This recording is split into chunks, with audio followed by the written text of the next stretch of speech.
அன்பான வணக்கம். இந்த வீடியோ ஒரு முக்கியமான விஷயத்தை பார்ப்போம். என்ன அப்படின்னு பார்த்தீங்கன்னா, இஸ்ரேலினுடைய ரகசிய ஏவுகணை இந்தியாவுக்கு வரப்போகுதா?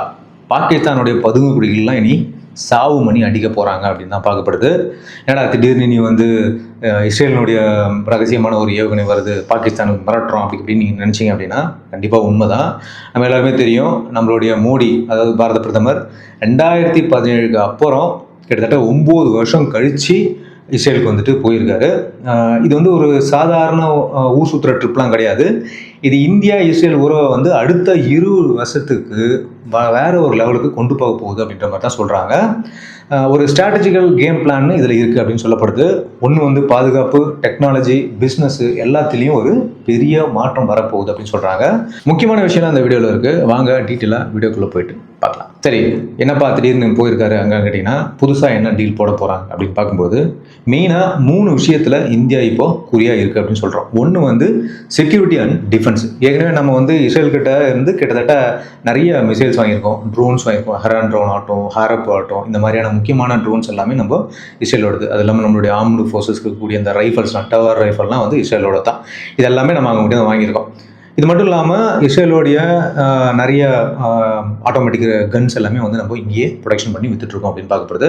இப்போ ஒரு புதிய செக்யூரிட்டி அக்ரிமெண்ட்டும் வந்து சைன் பண்ண போகிறாங்க அப்படின்னு சொல்கிறோம். இது பாயிண்ட் நம்பர் 1. பாயிண்ட் நம்பர் 2 என்ன அப்படின்னா, ஃபியூச்சர் டெக். அதாவது உலகத்தில் இன்றைக்கி பார்த்தீங்கன்னா இந்த ஆர்டிஃபிஷியல் இன்டெலிஜென்ஸ் ஏஐ இருக்கு, அது மட்டும் இல்லாமல் இந்த குவாண்டம் டெக்னாலஜி இதை நோக்கி தான் போயிட்டு இருக்குன்றது நம்ம எல்லாருக்குமே தெரியும். இதில் இஸ்ரேல் வந்துட்டு ஒரு மிகப்பெரிய பங்காக இருக்கக்கூடிய ஒரு நாடு. அவங்க கிங் தான் அதில். ஸோ அவங்க கூட சேர்ந்து சைபர் செக்யூரிட்டியில் நம்ம வேலை செய்ய போகிறோம் அப்படின்றது இதனுடைய முக்கியமான விஷயம். அடுத்தது பார்த்தீங்கன்னா எஃப்டிஐ டீல். ஏன்னா வெறும் டிஃபென்ஸ் மட்டும் இருக்கக்கூடாது, வியாபாரமும் நம்ம செய்யணும் அப்படின்றதுனால எஃப்டிஐ டீலும் நம்ம போட போகிறோம் அப்படின்ற மாதிரி எதிர்பார்க்கப்படுது. நம்மளுடைய காமர்ஸ் மினிஸ்டர் பியூஷ் கோயல் இருக்கா இல்லையா, அவர் ஏற்கனவே வந்து இஸ்ரேலில் பேசி வச்சிருக்காரு. ஃப்ரீ ட்ரேட் அக்ரிமெண்ட் வந்துச்சு அப்படின்னா நம்ம ஊரில் இருக்கக்கூடிய பிஸ்னஸ்மேன்ஸ் எல்லாமே இஸ்ரேலுக்கு வந்துட்டு ஈஸியாக எக்ஸ்போர்ட் பண்ண முடியும் அப்படின்னு பார்க்கப்படுது. சரி, எப்பப்பா போகிறாரு அப்படின்னு பார்த்தீங்கன்னா, இன்னைக்கு 4/15க்கு இஸ்ரேலில் அவர் வந்து தரையிறங்குவார் அப்படின்னு சொல்லப்படுது. இந்த வீடியோ நீங்கள் பார்க்கும்போதெல்லாம் அவர் இஸ்ரேலில் இறங்கியிருப்பார். இஸ்ரேலோட பிரசிடென்ட் பெஞ்சமின் நெத்தன்யாகு வந்து பார்த்தீங்கன்னா ஏர்போர்ட்லேயே வந்து நம்ம பாரத பிரதமர் மோடியை வந்து வரவேற்கிறார் அப்படின்னு பார்க்கப்படுது. 4:40 மணிக்கு பெஞ்சமின் நெத்தன்யாகு கூட வந்து ஒரு முக்கியமான 1-to-1 மீட்டிங்கில் வந்து பிரதமர் மோடி வந்து பங்கேற்கிறாங்க.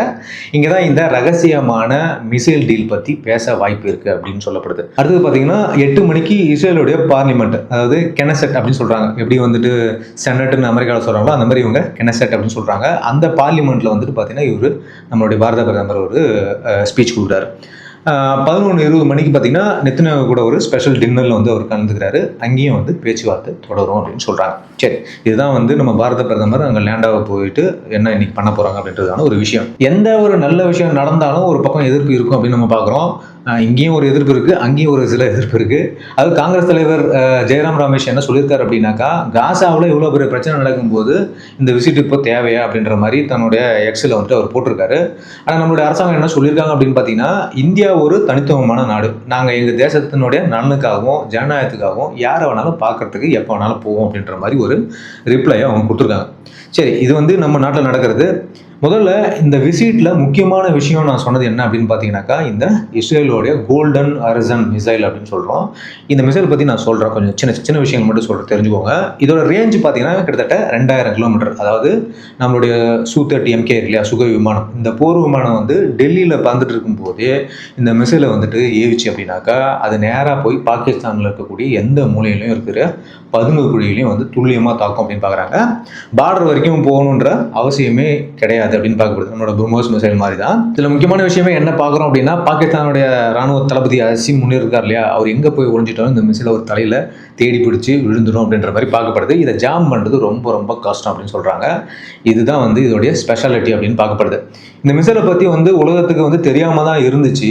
2024 அமெரிக்காவுடைய இந்த பென்டகன் இருக்கு இல்லையா, அவங்களுடைய இந்த டிஃபென்ஸ் சம்மந்தப்பட்ட விஷயங்கள்லாம் ஆளக்கூடிய ஒரு இடம் தான் பென்டகன் ஹெட் குவார்ட்டர்ஸ், ஆர்மியோட ஹெட் குவார்ட்டர்ஸ்னு சொல்லலாம். ஸோ இந்த பென்டகனுடைய ரகசிய ஆவணங்கள் வந்து பார்த்தீங்கன்னா லீக் ஆச்சு. அந்த ஆவணத்தில் தான் இந்த கோல்டன் அரசன் பார்த்தீங்கன்னா ஒரு விஷயத்தை வந்து சொல்லியிருந்தது அப்படின்னு பார்க்குறோம். இஸ்ரேலேருந்து இந்த மிசைலை வந்து ஒரு ரகசியமாக தான் வச்சுருந்தாங்க.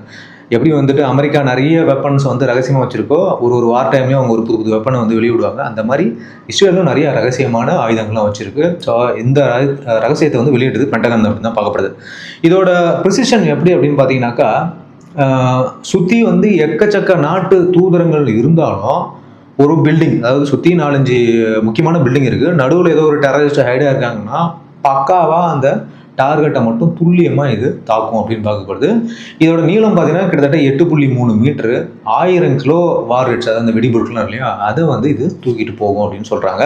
உடனே நம்ம மனசுலாம் ஒரு கேள்வி வரும், என்ன அப்படின்னா, ஏண்டா நம்மக்கிட்ட வந்து கிட்டத்தட்ட பிரம்மோஸ் இருக்குது, 5000 கிலோமீட்டர் தூரத்தில் போகக்கூடிய அக்னி மிசைல்ஸ் தான் இருக்குது, எதுக்காக இப்படி ஒரு மிசைலை நம்ம வந்து வாங்கணும் அப்படின்னு பார்த்தீங்கன்னா, அக்னியை பொறுத்த வரைக்கும் அது வந்து ஒரு அணு ஆயுதம் சுமந்து செல்லக்கூடிய மிசைல் அப்படின்னு பார்க்குறோம். பிரம்மோஸ் வந்து நமக்கு தேவை தான், ஆனால் அதோட காஸ்ட் கொஞ்சம் அதிகம் அப்படின்னு பார்க்கப்படுது. ஆனால் இந்த கோல்டன் ஹரிசான் வந்து துல்லியமாக தாக்கக்கூடிய ஒரு முக்கியமான மிசைல் அப்படின்னு பார்க்குறோம். அக்னி மிசைலோட துல்லியம் பார்த்தீங்கன்னா கிட்டத்தட்ட 40 மீட்டர் சொல்கிறோம். அது ஒரு டார்கெட் இருக்குன்னா அதுலேருந்து 40 மீட்டருக்குள்ளே அது அக்னி விழும் அப்படின்னு பார்க்கப்படுது. ஆனால் பெரிய லெவல் வார்ஹெட்ஸ்னும் போது அந்த 40 மீட்டர்ன்றது நமக்கு பெருசாக தெரியாது. பட் இந்த மிசைலோட துல்லியம் பார்த்தீங்கன்னா வெறும் 3 மீட்டர் தான் சொல்கிறாங்க. யூஸ் பாருங்க, 3 மீட்டர் தான், அந்த அளவுக்கு ப்ரிசிஷன் ஸ்ட்ரைக் இது பண்ணும் அப்படின்னு சொல்லப்படுது. அதாவது ஒரு சின்ன ரூமை கூட ஈஸியாக போயிட்டு இது தாக்கிட முடியும் அப்படின்னு சொல்லப்படுது. அது மட்டும் இல்லாமல் இதில் இருக்கக்கூடிய கேமரா மற்றும் சென்சார்கள்லாம் வந்து தரையிறங்கும் போதே டார்கெட்டை ஸ்கேன் பண்ணி லாக் பண்ணக்கூடிய திறன் படைச்சது அப்படின்னு சொல்கிறாங்க.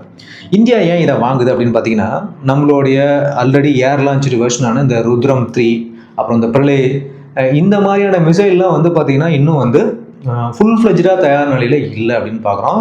ஆனால் அது வர்றதுக்கு இன்னும் கிட்டத்தட்ட 4-5 வருஷம் ஆகும் அப்படின்னு சொல்கிறாங்க. அது வரைக்கும் நம்ம பாதுகாப்பை பலப்படுத்துறதுக்கு இஸ்ரேலோட இந்த மிசைல் வந்து ரொம்ப ரொம்ப முக்கியம் அப்படின்னு பார்க்கப்படுது. அது மட்டும் இல்லாமல் ஹைப்பர்சானிக் மிசைல் நான் சொன்னேன் இல்லையா, இந்த மாதிரியான க்ரூஸ் மிசைல்லாம் நம்ம வந்துட்டு ரொம்ப விலை அதிகம் கொடுத்து வாங்க வேண்டியிருக்கும். ஆனால் இந்த கோல்டன் ஹரிசான் வந்து விலை கம்மி அப்படின்னு சொல்கிறாங்க. வேலையும் இது வந்து பக்காவாக முடிச்சிடும் அப்படின்னு பார்க்கப்படுது. ஸோ இதில் முக்கியமான விஷயம் என்ன அப்படின்னு பார்த்தீங்கன்னா, நம்மள்கிட்ட இருக்கக்கூடிய ஜம்போ ஜெட் எதுன்னு பார்த்தீங்கன்னா Su-30 MK தான். அதுதான் வந்து ரொம்ப வெயிட் தூக்கிட்டு போகக்கூடிய ஏர்கிராஃப்ட்டு. ஸோ இந்த Su-30 MKIயில் இந்த மிசைலை நம்ம பொறுத்தோம் அப்படின்னா இந்தியா ஒரு வேற லெவல் பவராக மாறிடும் அப்படின்னு சொல்கிறாங்க.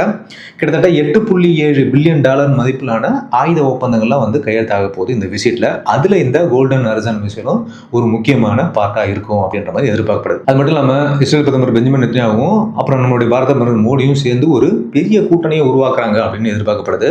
நெத்தன்யாவு என்ன சொல்றாருன்னா, மோடியும் நானும் வந்து ஒரு பர்சனல் ஃப்ரெண்ட்ஸ் அப்படின்ற மாதிரி சொல்றாரு. நெத்தன்யாவு ஓப்பனாகவே அதை வந்து நிறைய விஷயங்களை சொல்லியிருக்காரு. அதாவது என்ன சொல்றாருன்னா, நரேந்திர மோடியும் நானும் நெருங்கிய நண்பர்கள், அடிக்கடி ஃபோனில் வந்து பேசுவோம், நேர்லையும் சந்திப்போம் அப்படின்ற மாதிரி அவர் சொல்லியிருக்காரு. இந்தியா இப்போ உலகத்தில் வளர்ந்து வரக்கூடிய மிக முக்கியமான ஒரு குளோபல் சூப்பர் பவர் அப்படின்னு அவரு சொல்றாரு. அவர் ரொம்ப நாளாவே சொல்லிட்டு இருந்தாரு. உலக நாடுகள்லாம் இப்போ ரீசெண்டாக இந்தியாவை பற்றி பெருமையாக பேச ஆரம்பிச்சிட்டாங்க. இந்தியாவுக்கும் இஸ்ரேலுக்கும் இடையே ஒரு மிக ஸ்பெஷல் ரிலேஷன்ஷிப் உருவாகி இருக்கு அப்படின்ற மாதிரி அவர் வெளிப்படையாக சொல்லியிருக்காரு. இது வெறும் நட்பு மட்டும் கிடையாது. கடந்த சில வருஷமா இந்தியா இஸ்ரேல் உறவு வந்து பார்த்தீங்கன்னா எந்த அளவுக்கு வளர்ந்துருக்குன்றதுக்கான ஒரு மிக முக்கியமான சாட்சி தான்.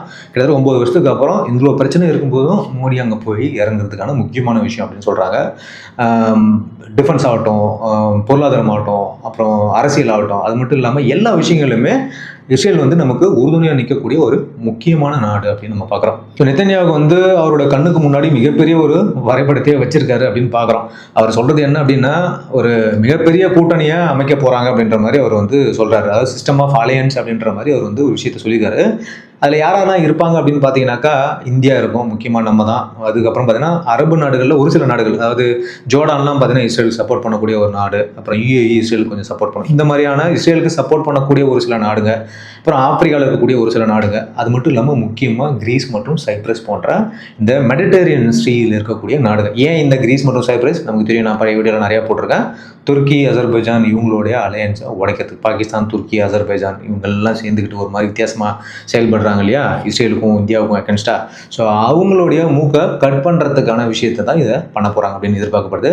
இது எதை நோக்கி போகுது அப்படின்னு பார்த்தீங்கன்னா, ஆசியாவையும் சரி, ஐரோப்பாவையும் சரி, அப்புறம் இந்த மிடில் ஈஸ்டையும் இணைக்கிற ஒரு மிகப்பெரிய பிளான் அப்படின்ற மாதிரி தான் எல்லாருக்குமே தெரியுது. ஓகே மக்களே, ஸோ இந்த விசிட் மூலியமாக பிரதமர் மோடி இன்னைக்கு வந்து இஸ்ரேல் போயிருக்காரு இல்லையா, ஸோ இந்த விசிட்டில் நமக்கு முக்கியமாக தெரிய விஷயம் என்ன அப்படின்னா இந்த ஹரிசான் மிசைல் அப்படின்னு நான் சொல்கிறேன். ஏன் அப்படின்னா இது ரொம்ப முக்கியமான ஒரு கேம் சேஞ்சர் மிசைலு. இதோட ப்ரிசிஷன் வந்து எந்த ஒரு மிசைலுமே இது வரைக்கும் பண்ணது கிடையாது. அது மட்டும் இல்லாமல் ரொம்ப பவர்ஃபுல்லு. இதை வந்து ஜாம் பண்ணுறது ரொம்ப ரொம்ப கஷ்டம் அப்படின்னு சொல்கிறாங்க.